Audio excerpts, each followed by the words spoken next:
Сайн байна уу?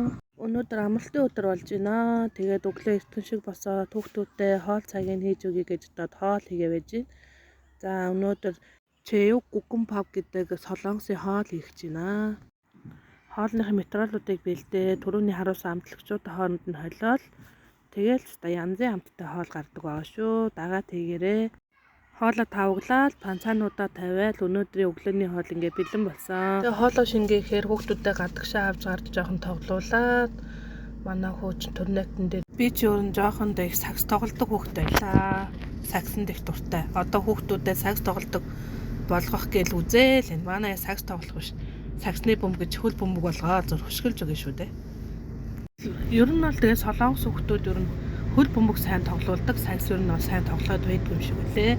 Бид дөрөв ав дээр очихоор явж байна. Автайгаа уулзаад амттай хоол идээд би ер нь жоохондоо тийм бүрэг хичнээн хүүхдтэй байсан. Тэгээ одоо ер нь тэрийг болиг шийдээд ер нь бичлэг хийж эхэлсэн. Дараагийн бичлэг хүртэл баяртай.